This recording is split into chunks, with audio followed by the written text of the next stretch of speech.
на хорошей победной серии и молодой. Думаю, получится интересно. Ну, посмотрим, если как он меня вчера не удивил. Если он удивил UFC, то, наверное, он будет следующим. You can't stop me.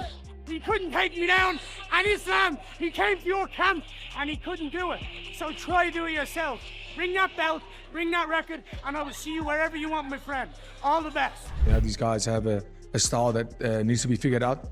And that's just the way the sport goes. We've seen this over the whole time period that the UFC has existed, that you go through eras of the game. And right now, these wrestlers, especially the Russian style wrestlers, have just have something above the rest. Ian Machado Garry calls out Islam Makhachev after his win over Belal Muhammad at UFC Qatar. He boasts that if Belal couldn't take him down, Islam won't be able to either. Ian declares himself the best in the world and challenges Islam to defend his belt against him. He warns that anyone stepping into his path will face him, promising to take the title and end Islam's streak. Garry finishes by telling Islam to sign the contract and says he'll see him soon. Ian Machado Garry said, "Belal couldn't take me down, so Islam, you try to take me down.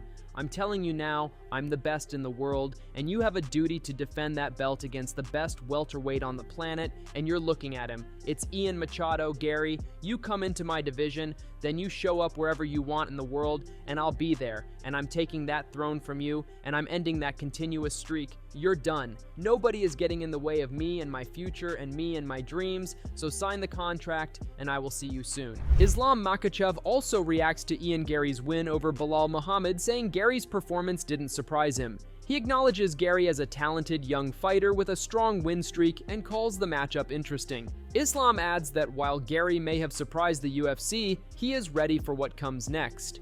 Вчера после победы Гарри, тебе интересен этот соперник, он вызвал тебя на бой, на поединок, особенно с учетом того, что получится новая веха противостояния Дагестана с Ирландией. Да, было бы интересно. Тоже хороший боец, как раз и на хорошей победной серии, и молодой. Думаю, получится интересно. Ну, посмотрим, если как он меня вчера не удивил. Если он удивил UFC, то, наверное, он будет следующим. Islam Makhachev believes there are 3 to 4 contenders in the mix, and the next challenger will become clear within 2 weeks. He notes that the division is currently very active, highlighting recent events where fighters secured finishes and strong matchups between veterans and rising prospects. Кого ты видишь самым опасным соперником в полусреднем весе? Ну вот на моем турнире дрались двое ребят, оба выиграли бои досрочно, оба молодые, хорошо заканчивают бои. Но у нас сейчас дивизион, я думаю, самый активный, самый молодой. Вчера был хороший бой, бывший чемпион дрался с молодым парнем, и я думаю, у нас сейчас есть минимум 3-4 претендента. И в ближайшее время, наверное, уже недели-две, будет ясно, кто будет следующим претендентом. Ian Machado Garry challenges Islam Makhachev, highlighting the historical rivalry between their countries in MMA. He points out that Islam is Khabib's protege, while he is McGregor's protege, and calls for a showdown to settle the score for the welterweight world title. I've been #1 in the world. I am the best in this division. We have history. Our countries have history in the game. The biggest rivalry in the sport. You're Khabib's protege. I'm McGregor's protege. Let's run it back for that welterweight world title. And Islam, the ball is in your court. You choose when. You choose where. And I'll be there. But I'm telling you now, that belt ain't coming home.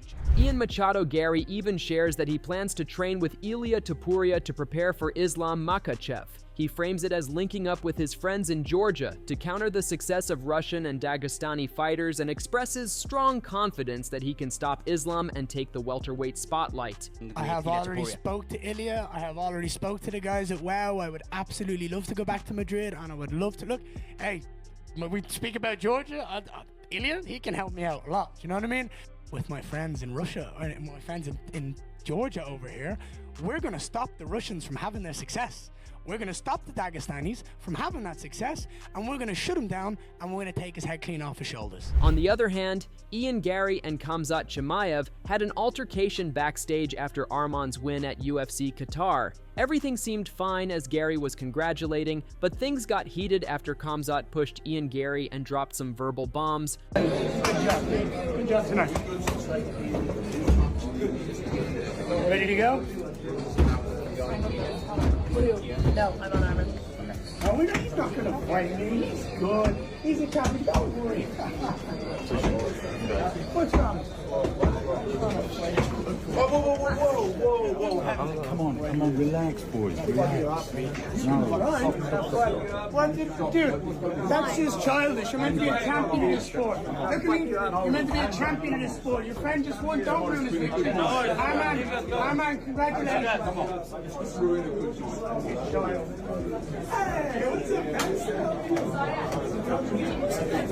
Khamzat Chimaev explains why he got upset during the altercation with Ian Garry. He says he respects people who show respect properly and doesn't appreciate anyone sneaking up behind him or trying to act like they're in his corner. Chimaev adds that he expected a respectful interaction, but Garry approached in a way that felt disrespectful, which caused the tension. Touch somebody else, that's respectful. Don't punch somebody behind, like.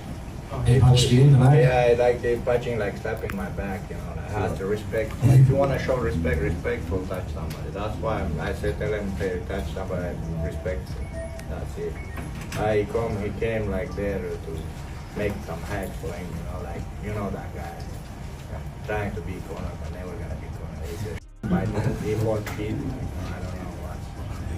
Ian Garry also opens up about a backstage encounter with Khamzat Chimaev and criticizes his behavior, calling it little energy. He explains that after congratulating Arman Tsarukyan, he approached Chimaev politely, asking when he'd be back in action. Instead of a calm exchange, Chimaev reacted childishly, cursing and trying to push him. Garry says he called him out for acting immature despite being a champion, noting that there's no need for anger or attention-seeking in the sport. He ends by saying he'll settle the score with Chimaev one day. I went up to Tsarukyan. I congratulated him. I went up to Khamzat. I said, hey, champ, what's up? When are we going to see you back? He goes, I don't know, brother. Whenever. Smash. All right, cool. Sweet. Slaps me on the back. I'm like, all right, cool. Security guy gets in front of us. I'm like, we literally were just cool with each other. He's not going to fight me. And then that childish energy comes out. Yeah, you, brother. You. Boom. Tries to push me. I just turned around and went, you're meant to be a champion of this sport. You're a child. You're taking away from your friend's win over here. How about you calm down, slow down, and have a bit of respect for your friend over here rather than trying to steal the headlines. Do you want the honest truth? It's little energy. I need to show the world I'm tough. I need to show you're the champion of the world. No one needs to see you be tough. You don't need to have these anger management issues. Just be a man. Sorry. I'll get him one day. We're all going to try grab a hold of my legs. Born little. I'm not going to get it. Don't get me started. On the other hand, Henry Cejudo believes Kamaru Usman versus Islam Makhachev is the must-make fight, matching the top-ranked fighter in the world against a former best-in-the-world champion. Henry Cejudo said a Kamaru Usman versus Islam Makhachev is officially the fight to make, pound-for-pound king versus former pound-for-pound king. Henry Cejudo praised Ian Garry for his win and called it a good contest, but he admits that the performance doesn't justify a title shot. Henry Cejudo said, 29-28 Garry. Good fight, but there's no way he deserves a title shot for that performance. Earlier, Chael Sonnen thought Kamaru Usman deserved the title shot against Islam Makhachev, but he warns that Ian Garry could steal it with a strong performance against Belal Muhammad. Sonnen explains that Garry's impact, even with just one impressive moment, could outweigh a year's worth of wins from others. He believes Usman is the ideal matchup for Islam, as it would test him standing up rather than just on top. Sonnen adds that Islam's striking is likely better than people give him credit for, making the fight particularly intriguing. I know that Garry is going to do everything he can to steal that fight. And Garry, with a good performance and one shot on a microphone, can cover more ground than another fighter having a year's worth of victories could do. I believe Kamaru Usman is the guy for Islam. I believe it's just as a fan, that's the match I would like to see. That's the match that will show us what Islam can do standing up. Because he is not going to just get on top of Usman. I also think that Islam standing up is probably better than we give him credit for, but this would be his chance to show that. I think that's a very fascinating match, particularly in the absence of Rakhmonov. Georges St-Pierre advises Kamaru Usman to retire while still at the top of his game, noting Usman's age in the late 30s. He recalls asking Usman if he planned to compete again, and when Usman said he wanted one more run, St-Pierre told him to do what he needed to do, but to make sure he finishes on a high note. I was talking to Kamaru Usman. I know you were in New York for the UFC, and Kamaru, you know, I think he's late 30s, and I said, man, I've been there, done that. You know, I said, you gonna compete again? He's like, yeah, I think I'm gonna go for one more stretch. I'm like, man, if you want one of my advice, Kamaru, because I like the guy. I said, like, do what you gotta do, get it out of your system, but get out on top. You know what I mean? Yeah. That would be the cherry on top. Georges St-Pierre also comments that Jack Della Maddalena's loss to Islam Makhachev could either be his downfall or the wake-up call he needs to improve. He explains that losing a decision over 5 rounds is tougher to handle than a knockout or submission because it shows the other fighter was simply better. For JDM, this defeat could either motivate him to rise and work on his weaknesses or mark a setback in his career. I think one thing is, for a fighter that is harder to take when you lose than being knocked out or submit, is going into a decision but getting beat for 5 rounds and knowing that, man, you're far, like you didn't get clipped, you didn't make a mistake, you lose because that guy is just that much better than you. And that could be, for Jake, for example, could be a wake-up call, like, or it could be his downfall or a wake-up call to make him rise, you know, to the occasion, to realize, like, man, I need to work on this to get better. We'll see what's gonna happen. Meanwhile, Dricus du Plessis wants to see a historic champion versus champion clash between Islam Makhachev and Ilia Topuria. He praises Islam's all-around skill, saying it seems there's nothing he can't do in a fight. Du Plessis adds that Ilia is also a double champion and insists this matchup has to happen eventually. I think 16 wins now. He's equaled Anderson Silva, one of the greatest of all time. Champ, who stops him? Yeah, I mean, that is an incredible record. That's what I said when we talked about this fight. He's just so good. It almost feels like there's nothing he can't do. And when it comes to the fight, but the fight I would still want to see, I know he's at welterweight right now, but the fight I would love to see is him versus Ilia. I think that is the way to go. I think that's an amazing fight. Yeah, Ilia's had a lot to say, hasn't he? Yeah, absolutely. He's just full of confidence, and rightfully so. He's still the pound for pound #1 fighter. He's also a double champion. I don't think we cannot let that fight happen eventually. Colby Covington wants to see Ilia Topuria face Islam Makhachev next and believes Ilia has the power to knock him out. He thinks the fight should happen at either welterweight or lightweight and sees Ilia as Islam's toughest challenge, noting it will be harder to take him down and control him. Colby adds that Ilia is one of the hardest punchers in UFC history and expresses interest in seeing him land a knockout. Speaking of Islam, who do you think is most deserving to fight him next? You know, either Usman or who else they got that? I mean, I want to see the Topuria fight. Everybody wants to see the Topuria fight. I think it needs to happen. You know, whether they do it at welterweight or they do it at lightweight, that fight needs to happen. We need to settle it. And I think that Ilia will be his toughest fight because he has that low center of gravity, so he's a lot shorter. So it's going to be harder to take him down and hold him down. So he's got good jiu-jitsu. I see him getting back to the feet, and obviously he's one of the biggest punchers the UFC's ever seen. So I'd like to see Ilia get his hands on him and knock him out. Dricus du Plessis compares Islam Makhachev's fight against Jack Della Maddalena to his own bout with Khamzat Chimaev. He explains that both fighters have a style that needs to be carefully figured out. Du Plessis notes that Russian-style wrestlers currently have an edge, particularly in controlling opponents on the ground. He admits it may not be the most entertaining style for fans, but it is effective, and these fighters have proven very successful using it. Yeah, I mean, we called it last week, and I knew it was going to be a tough fight. It just seemed like Islam had an answer for every single thing JDM threw at him. You know, if you look at that fight, it kind of looked a lot like the fight with myself and Chimaev. You know, these guys have a style that needs to be figured out.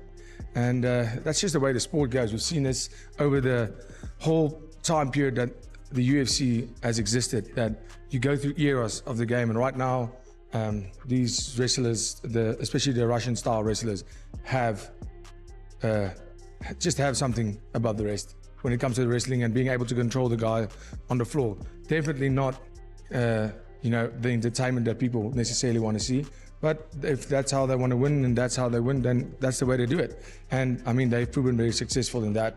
Dricus Du Plessis adds that Jack Della Maddalena had some bright moments, especially in the clinch, but his overall game plan was too cautious. He notes that JDM hesitated to engage at range out of fear of being taken down, yet Islam still managed to control him. Du Plessis also praises Islam's team for targeting JDM's front leg, which worked perfectly. He concludes by calling it a completely dominant performance from Islam, saying they had predicted the outcome. Of course, with JDM, I do believe in terms of game plan, you know, he had some moments of brilliance when he got his shots off, especially in the clinch. I think he should have initiated the clinch a bit more, because on the, you know, when they are standing at range, he would wait and he would be very tentative to throw because he's scared of the takedown, but he gets taken down anyway. And then, of course, that heavy front leg of his, I think that was great by Islam's team to notice that and go, okay, let's kill that front leg. And they did a great job at that. So, I mean, great performance by Islam. I mean, a total dominant performance. And yeah, we called that one. Renato Moicano reflects on Jack Della Maddalena's fight against Islam Makhachev, saying JDM looked mentally defeated and even seemed on the verge of tears. He points out that asking a welterweight champion to face Islam on one day's notice was impossible, no matter how much training he had. Renato adds that if you give Islam space, he will capitalize with a submission, and by the 5th attempt, JDM appeared completely frustrated and mentally beaten. He concludes by highlighting how that moment shows both Islam's skill and the strength of Khabib's camp. No, and the problem is, like you say, Jack Della Maddalena, welterweight champion, months of training, and they want me to go over there and beat Islam in one day notice. Like, that's impossible, right? But I think you spot on what you say. Like, if you give Islam space, he gonna get you in a submission. So the best thing you can do is just survive the round. But that's the problem. First round, and then you got tired, and then the second round, and then on the 5th, it's crying. I don't know if you saw that. JDM looked like he was crying, like the frustration.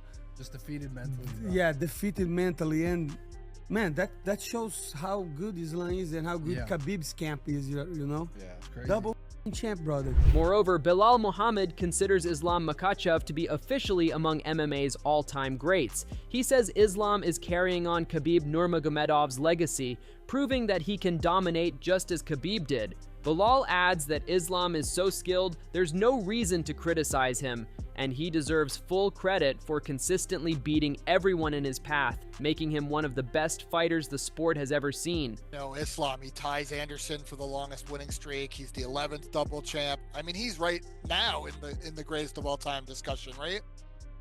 Yeah, 100%, right? Like, you're, for a guy like Islam to continue Khabib's legacy. Everybody thought Khabib could be this. Everybody thought Khabib would be there. And now Islam's doing it. He's continuing it. He's going with it.